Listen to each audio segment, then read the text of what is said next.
prazer imenso estar trazendo a mensagem. Eu prometo que eu vou tentar ser o mais breve possível e eu peço aos irmãos que também me perdoem, porque hoje eu vou usar uma linguagem muito mais infantil, porque essa mensagem está sendo direcionada principalmente a essas crianças.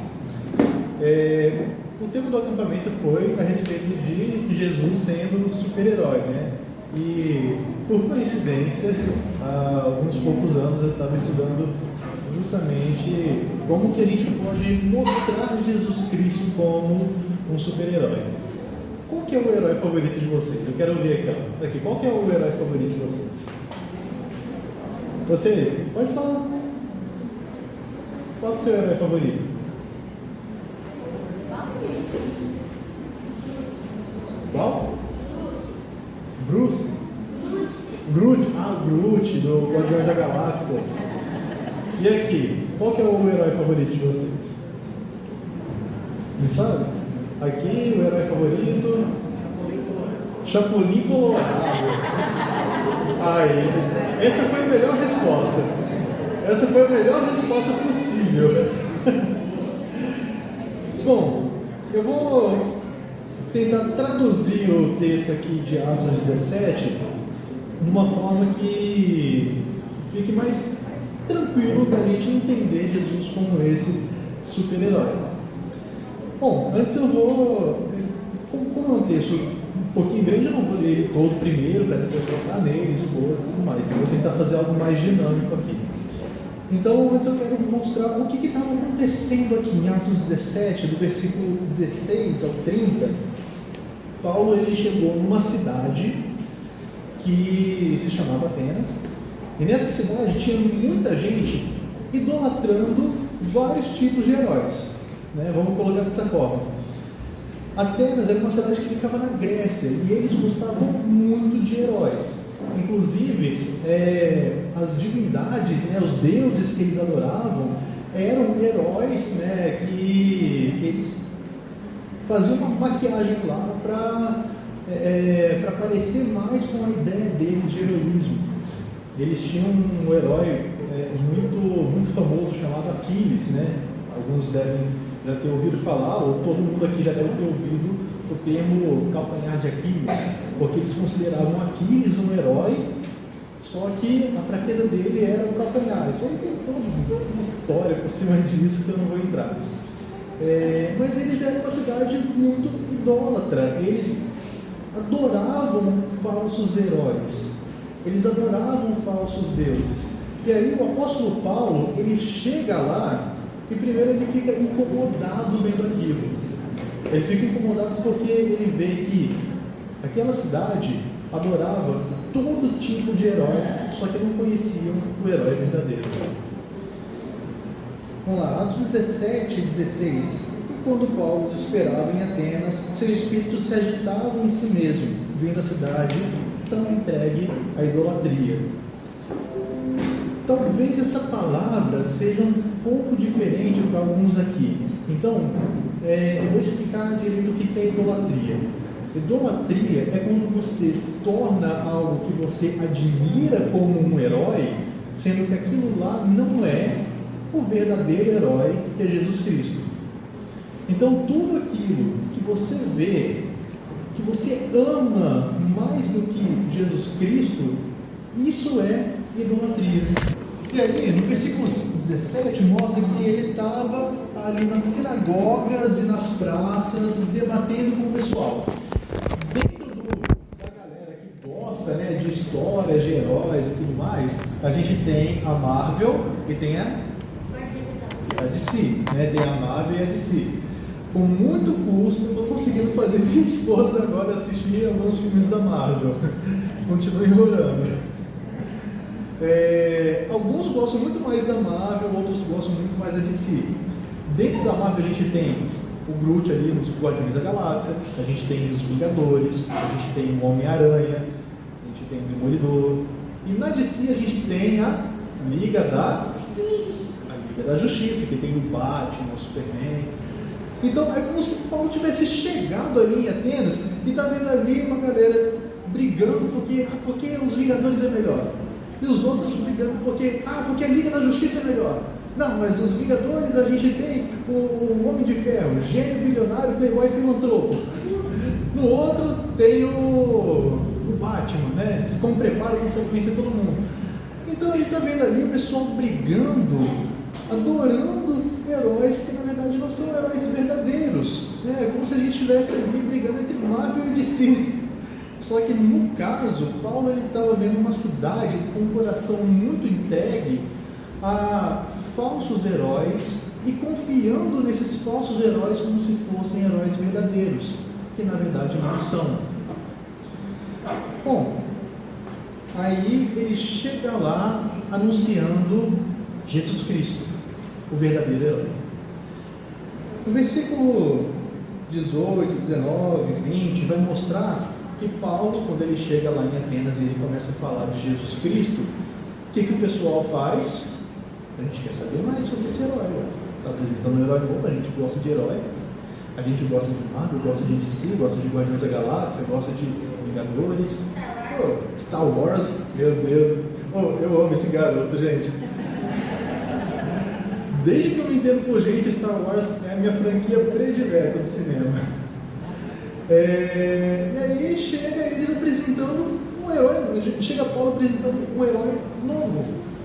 Quando lança algum filme de super-herói, que é principalmente da Marvel, que tem um cinema mais organizado, né?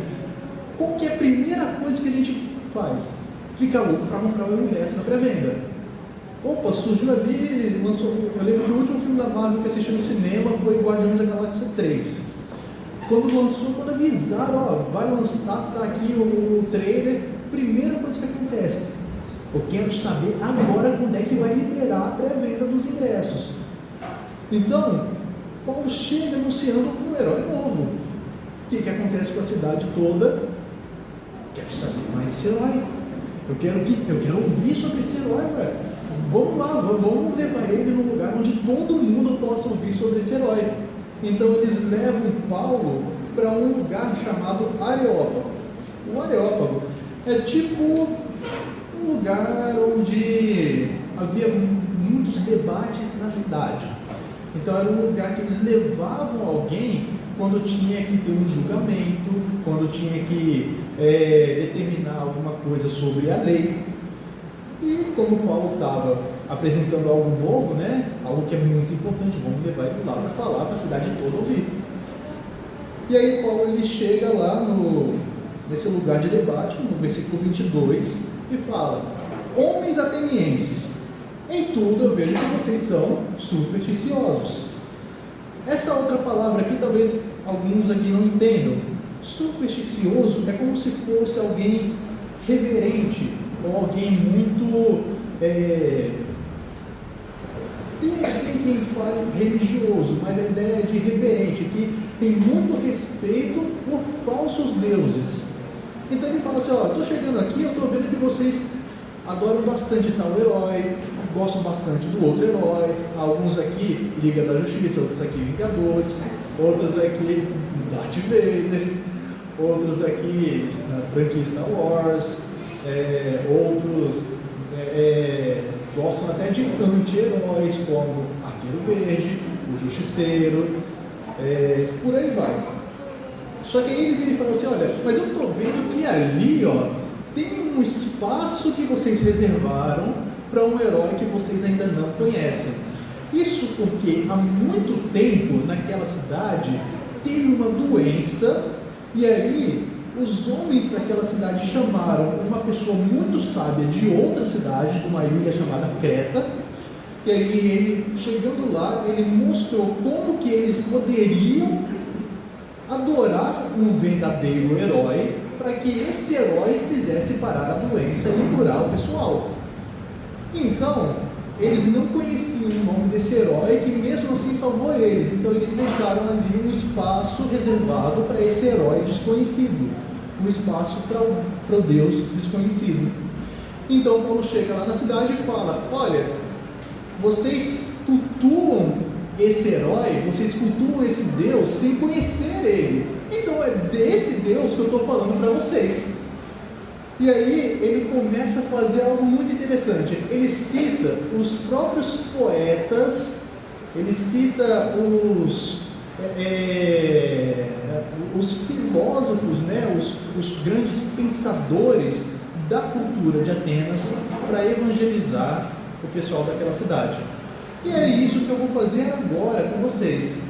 Eu não vou citar, como Paulo cita aqui, Cleanto, não vou citar Epimenes, porque isso aí cabe em outro ambiente, em outra discussão.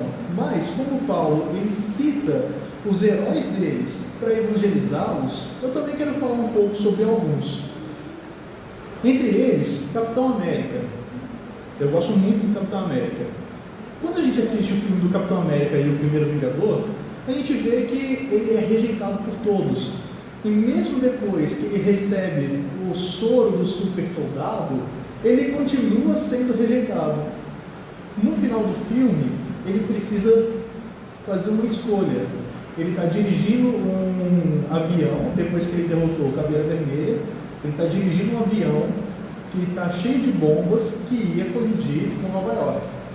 O que ele faz? Ele escolhe se sacrificar para salvar o povo dele que rejeitou ele. Nós também temos um herói que foi rejeitado pelos seus, mas que ele tomou a escolha de se sacrificar para salvar o seu povo. Ou então nós podemos lembrar do Homem-Aranha, né? Quem assistiu a trilogia antiga do Homem-Aranha, em que a gente vê o tio Ben falando um provérbio lindíssimo: com muitos poderes, com grandes poderes, vem grandes responsabilidades. Jesus Cristo fala algo parecido na parábola dos talentos. A quem muito é dado, muito será cobrado. Vocês estão conhecendo a palavra de Deus, e isso é algo importantíssimo, é algo muito valioso. Deus está confiando algo a vocês. A quem muito é dado, muito será cobrado. Com grandes poderes vem grandes responsabilidades. Ou então a gente pode lembrar do Thor. Gente, o Thor eu acho que é o personagem mais injustiçado de todos. Ele perdeu sua mãe, seu pai, seu irmão, seu povo, sua dignidade, e mesmo assim continua sempre sendo um herói sorridente. Mas é algo engraçado que no primeiro filme do Thor, que também alguns acham que é o pior de todos, mas eu gosto bastante, a gente consegue ver cristianismo ali naquele filme.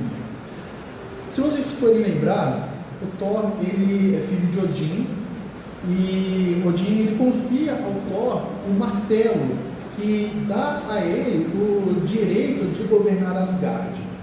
Só que o Thor ele fica muito arrogante, e por causa da arrogância dele, o que Odin faz? Alguém lembra? Tira o martelo dele, bane ele para a terra, e aí ele perde o seu poder. Só que no momento em que o Thor se arrepende daquilo que ele fez, no momento que ele se torna humilde e se arrepende, o que acontece? O martelo volta para as mãos dele e ele é revestido da glória do poder do Deus do Trovão. Exatamente. Da mesma forma, nós fomos criados originalmente bons por Deus, só que nós pecamos. A nossa arrogância nos separou de Deus, e somente o arrependimento é capaz de nos trazer de volta a comunhão com o Pai. E esse arrependimento ainda nos dá o poder, vamos dizer assim, de julgar a terra, como fala lá em Apocalipse, que nós reinaremos com Cristo. Tudo isso no momento em que nós arrependemos da nossa arrogância. Por fim, eu quero citar agora do universo da DC, Batman. Quem aqui não gosta do Batman, né? Eu particularmente sou fãzaço do Batman. Depois de muito custo também fiz a minha esposa assistir a trilogia. Ela gostou muito do primeiro e do terceiro filme. No primeiro filme tem um momento em que o Bruce, depois que ele é treinado pela Liga das Sombras e tal, e ele volta para Gotham, ele precisa manter a pose de riquinho irresponsável, né? Só que aí ele se encontra com uma antiga amiga dele, ele tenta falar para ela que assim, não, isso aqui tudo que você está vendo, não sou eu, por dentro eu sou mais. E o que a Rachel fala para ele? Não é quem você é por dentro, é o que você faz que te define. Eu quero falar isso para vocês. Não é quem vocês são por dentro, mas é aquilo que vocês fazem que define vocês. Por dentro, vocês são cristãos, vocês creem em Cristo, isso é maravilhoso, isso é bom. Mas vocês são definidos como cristãos pela forma que vocês vivem. Se vocês amam os seus pais, se vocês amam o seu próximo, se vocês respeitam os professores, se vocês fazem lição de casa, eu sei que é chato, mas tem que fazer. Se vocês não brigam na escola, não é quem você é por dentro, mas é aquilo que vocês fazem que define vocês. E por fim, eu quero citar 2 últimos exemplos do filme Vingadores Ultimato. Quem assistiu Vingadores Guerra Infinita sabe que o Thanos, ele consegue todas as joias do infinito, ele estala o dedo e metade da humanidade morre. Para conseguir ressuscitar a humanidade toda, a gente vê 2 pessoas fazendo algo maravilhoso.